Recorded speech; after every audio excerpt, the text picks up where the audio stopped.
오늘 우리에게 주신 하나님의 말씀 열왕기상 19장 1절부터 21절까지 말씀입니다. 열왕기상 19장 1절부터 21절까지 말씀. 이제 봉독하겠습니다. 하나님의 말씀 경청하십시오. 아합은 엘리야가 한 모든 일과 그가 칼로 모든 여자들을 죽인 일을 낱낱이 이세벨에게 알려주었다. 그러자 이세벨은 엘리야에게 심부름꾼을 보내어 말하였다. 내가 예언자들을 죽였으니 나도 너를 죽이겠다. 내가 내일 이맘때까지 너를 죽이지 못하면 신들에게서 천벌을 달게 벌겠다. 아니 그보다 더한 재앙이라도 그대로 받겠다. 엘리야는 무서워서 급히 일어나 목숨을 살리려고 도망하여 유다의 브엘세바로 갔다. 그곳에 자기 시종을 남겨두고 자신은 홀로 광야로 들어가서 하룻길을 더 걸어 어떤 로뎀나무 아래로 가서 거기에 앉아서 죽기를 간청하며 기도하였다. 주님, 이제는 더 바랄 것이 없습니다. 나의 목숨을 거두어 주십시오. 나는 내 조상보다 조금도 나을 것이 없습니다. 그런 다음에 그는 로뎀나무 아래에 누워서 잠이 들었는데 그때 한 천사가 일어나서 먹으라고 하면서 그를 깨웠다. 엘리야가 깨어보니 그의 머리맡에는 뜨겁게 달군 돌에다가 구워낸 과자와 물 한 병이 놓여 있었다. 그는 먹고 마신 뒤에 다시 잠이 들었다. 주님의 천사가 두 번째 와서 그를 깨우면서 말하였다. 일어나서 먹어라. 갈 길이 아직도 많이 남았다. 엘리야는 일어나서 먹고 마셨다.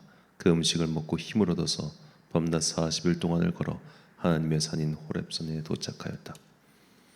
엘리야는 거기에 있는 동굴에 이르러 거기에서 밤을 지냈다. 그때 주님께서 그에게 말씀하셨다. 엘리야야, 너는 여기에서 무엇을 하고 있느냐? 엘리야가 대답하였다. 나는 이제까지 주의 만군의 하나님만 열정적으로 섬겼습니다. 그러나 이스라엘 자손은 주님과 맺은 언약을 버리고 주님의 제단을 헐었으며 주님의 예언자들을 칼로 쳐서 죽였습니다. 이제 나만 홀로 남아 있는데 그들은 내 목숨마저도 없애려고 찾고 있습니다. 주님께서 말씀하셨다. 이제 곧 나 주가 지나갈 것이니 너는 나가서 산 위에 주 앞에 서 있으라. 크고 강한 바람이 주님 앞에서 산을 쪼개고 바위를 부수었으나 그 바람 속에 주님께서 계시지 않았다. 그 바람이 지나가고 난 뒤에 지진이 일어났지만 그 지진 속에서도 주님께서 계시지 않았다. 지진이 지나가고 난 뒤에 불이 났지만 그 불 속에도 주님께서 계시지 않았다. 그 불이 난 뒤에 부드럽고 조용한 소리가 들렸다. 엘리야는 그 소리를 듣고서 외투자락으로 얼굴을 감싸고 나가서 동굴 어귀에 섰다. 바로 그때 그에게 소리가 들려왔다. 엘리야야, 너는 여기에서 무엇을 하고 있느냐? 엘리야가 대답하였다. 나는 이제까지 주 만군의 하나님만 열정적으로 섬겼습니다. 그러나 이스라엘 자손은 주님과 맺은 언약을 버리고 주님의 제단을 헐었으며 주님의 예언자들을 칼로 쳐 죽였습니다. 이제 나만 홀로 남아있는데 그들은 내 목숨마저도 없애려고 찾고 있습니다. 주님께서 그에게 말씀하셨다. 너는 돌이켜 광야길로 해서 다마스쿠스로 가거라. 거기에 이르거든 하사엘에게 기름을 부어서 시리아의 왕으로 세우고 또 님시의 아들 예후에게 기름을 부어서 이스라엘의 왕으로 세우라. 그리고 아멜 무홀라 출신인 사밧의 아들 엘리사에게 기름을 부어서 내 뒤를 이을 예언자로 세워라. 하사엘의 칼을 피해서 도망하는 사람은 예후가 죽일 것이고 예후의 칼을 피해서 도망하는 사람은 엘리사가 죽일 것이다. 그러나 나는 이스라엘에 7,000명을 남겨놓을 터인데 그들은 모두 바알에게 무릎을 꿇지도 아니하고 입을 맞추지도 아니한 사람이다. 엘리야가 그곳을 떠나서 길을 가다가 사밧의 아들 엘리사와 마주쳤다. 엘리사는 12겨리소를 앞세우고 밭을 갈고 있었다. 11겨리를 앞세우고 그는 12째 겨리를 끌고서 밭을 갈고 있었다. 엘리야가 엘리사의 곁으로 지나가면서 자기의 외투를 그에게 던져주었다. 그러자 엘리사는 소를 버려두고 엘리야에게로 달려와서 말하였다. 아버지와 어머니에게 작별 인사를 드린 뒤에 선생님을 따르겠습니다. 그러자 엘리야가 말하였다. 돌아가거라. 내가 네게 무엇을 하였기에 그러느냐? 엘리사는 엘리야를 떠나 돌아가서 겨릿소를 잡고 소가 매던 멍에를 불살라서 그 고기를 삶고 그것을 백성에게 주어서 먹게 하였다. 그런 다음에 엘리사는 곧 엘리야를 따라가서 그의 제자가 되었다. 아멘. 무엇을 버리고 무엇을 얻을 것이란가 란 제목으로 하나님의 말씀 선포하겠습니다. 오늘 새벽부터 날씨가 갑자기 추워졌는데 모두 감기 조심하시기 바랍니다. 예수님께서 제자들을 찾으셨을 때 그 제자들은 자신들의 생업을 포기하고 예수님을 따랐습니다. 그때 그들의 속내는 모두 제각각이었을 겁니다. 여러 소설이나 또 사람들이 말하듯이 어떤 제자는 정치적인 목적이 있었을 것이고 또 누군가는 민족의 수건인 메시아가 누구인지 그런 것에 대한 궁금증이나 여러 가지 마음으로 그 제자의 길을 따랐겠죠. 나중에 제자들은 이 부자 청년이 그의 재산 때문에 구원의 문이 가로막힌 것을 보고서 질문을 합니다. 마태복음 19장 27절부터 29절까지 말씀입니다.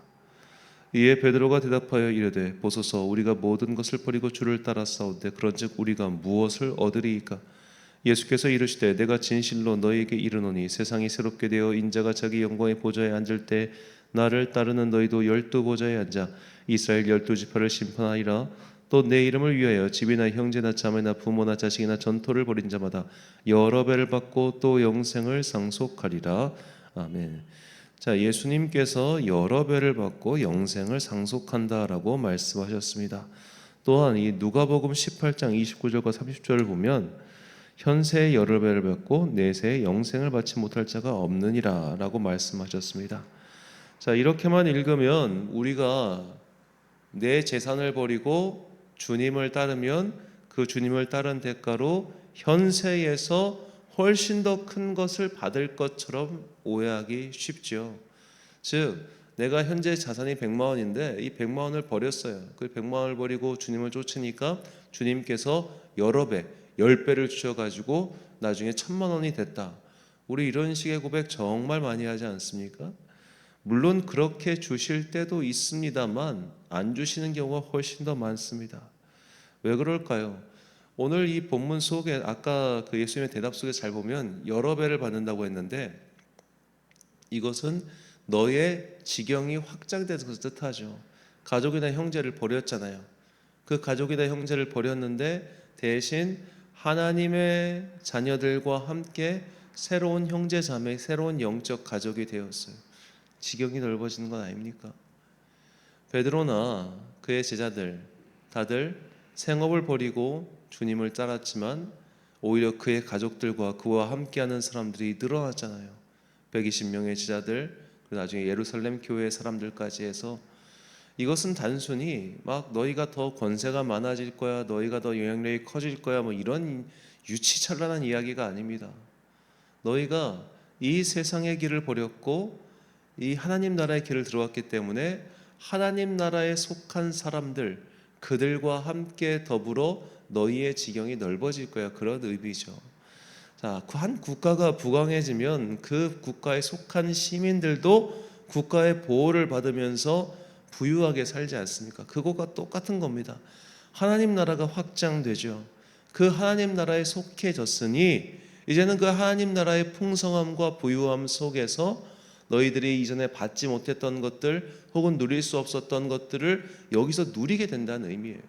즉 제자도는 이것을 버렸기 때문에 이것에 대해서 비례해서 더 많은 것을 취하는 것이 제자도가 아니라 이것은 버리고 아예 다른 저것을 취하는 거예요. 아예 다른 저것. 돈이라고 하는 카테고리, 돈이라고 하는 범주 속에서 내가 10만 원을 버렸으니까 100만 원을 취하겠다. 이게 제자도가 아니라 돈은 버렸고 영생을 취하는 게 제자도다. 이런 말씀입니다. 예수님의 이런 제자도에 대한 대답은 어떤 면에서 사람들을 실망시켰죠. 우리가 보통 원하는 보상은 나만을 위한 보상이기 때문입니다. 내가 부자가 되면 좋고 내가 잘 살게 되는 것을 바라죠. 하지만 주님의 대답은 제자도의 보상이란 하나님 나라 그 공동체에 속하는 것이라고 말씀하십니다. 이것은 개인이라는 틀, 나라고 하는 감옥에서 벗어나지 못하는 한 결코 이해할 수 없고 납득하기 어려운 보상이죠.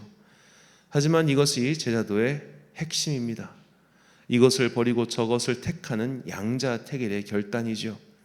세상을 버리고 주님을 택하는 것이며 세상 나라에 속하지 않고 하나님 나라에 들어가겠다는 결단이 바로 제자도의 결단입니다. 오늘 본문은 엘리야와 엘리사의 만남을 전해주고 있습니다. 엘리야는 너무 지쳤고 이제 쉬고 싶었습니다. 하나님께서는 엘리야의 후임으로 엘리사를 지목하시고 가서 그를 찾으라고 명하셨습니다. 엘리야가 만난 엘리사는 그때 어떤 사람이었을까요? 엘리사는요, 대단한 부자였습니다. 본문 19절 말씀. 엘리야가 거기서 떠나 사밧의 아들 엘리사를 만나니 그가 12 겨리소를 앞세우고 밭을 가는데 자기는 12째 겨리소와 함께 있더라. 엘리야가 그리로 건너가서 겉옷을 그 위에 던졌더니, 자, 겨릿소가 뭐냐? 이 두 마리의 소가 하나의 쟁기 같은 거를 끌 때 이거를 한 겨릿소라고 불러요. 즉 12겨릿소란 소가 24마리 있었다는 뜻입니다. 소가 24마리가 필요할 만큼 큰 밭, 큰 토지를 소유한 사람이 엘리사였다는 뜻입니다.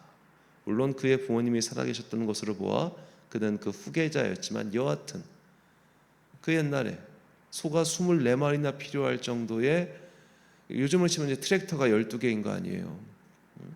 대단한 부자 아닙니까? 그렇게 큰 땅을 가지고 있던 엘리사가 그 엘리야의 제자가 된다는 것이 무엇을 뜻하는 것일까요?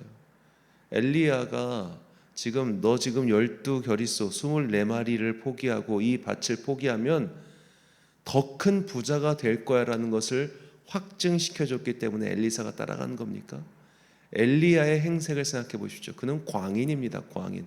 가죽옷을 입고요, 메뚜기와 석청 같은 것을 먹는 그런 사람처럼 보였을 겁니다. 털이 북슬북슬하고 그냥 옷도 문명과는 거리가 멀고, 그런 엘리야의 제자가 된다고 하는 것이 그렇게 부자로 살았던 엘리사에게 무슨 가치가 있어 보였겠습니까?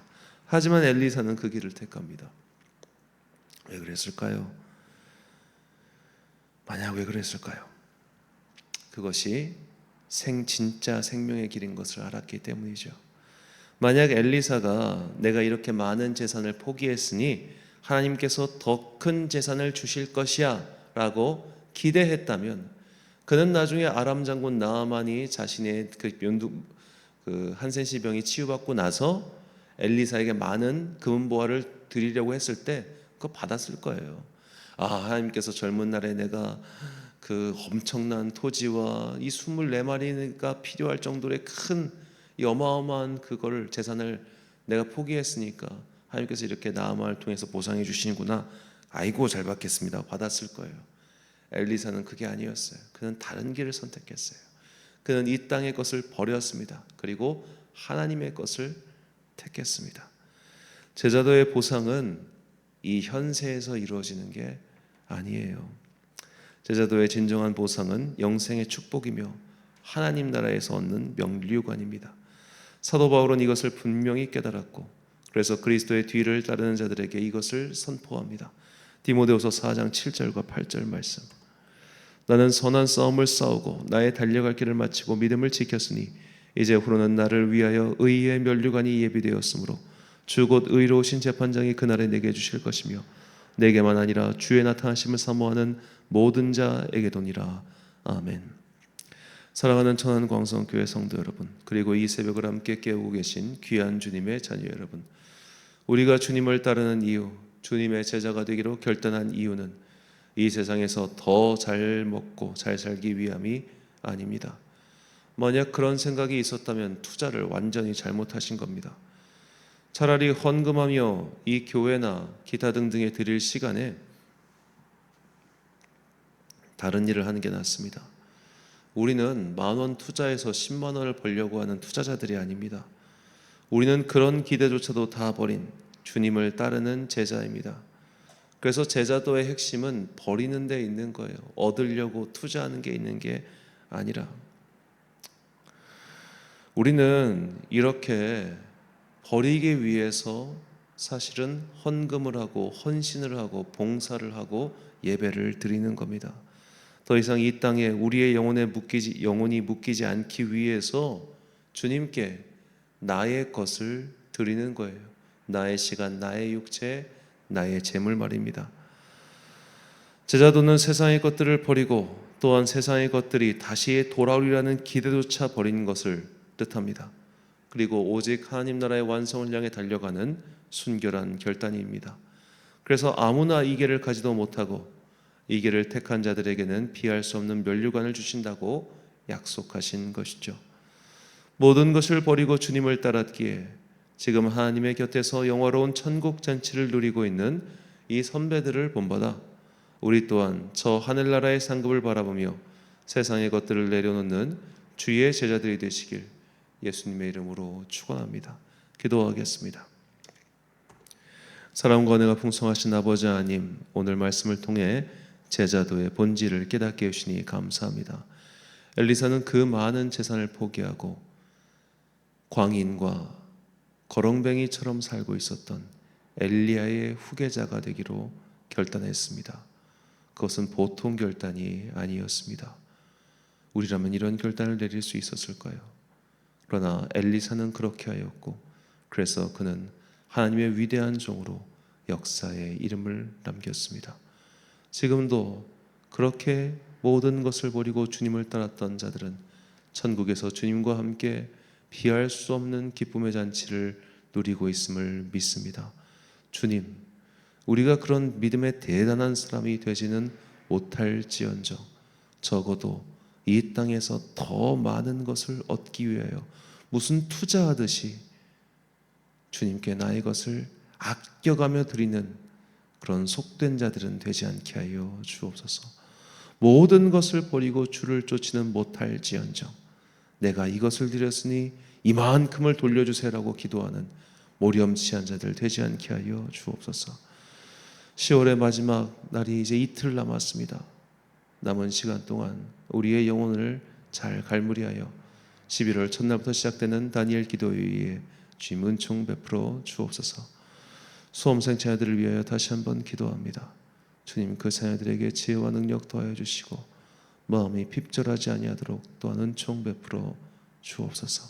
남은 시간 동안 잘 준비하여 그들의 앞날에 주님의 축복이 함께 하시기를 간절히 소망합니다. 추워진 날씨 속에서 연로하신 성도님들 주님 지켜주시고 그들의 육신이 이 날씨로 인해 상하지 아니하도록 날마다 따뜻한 성령의 두루마리를 입혀 주옵소서. 오늘 하루도 참 좋으신 우리 주님의 은총과 평강이 모든 성도들과 함께 하시길 간절히 소망하오며 이 모든 말씀 우리 구주 예수 그리스도의 이름으로 기도드립니다. 아멘. 오늘의 기도 제목입니다. 세상의 것을 버렸다고 하면서 다시 세상의 것을 기대한다면 그것은 모순입니다. 내 안에 있는 이런 모순적인 마음을 버릴 수 있도록 하늘나라의 소망을 분명히 세워달라고 기도하십시오. 오늘 주신 기도의 제목 가지고 기도와 묵상에 힘쓰는 하루 되시길 바랍니다. 기도하겠습니다.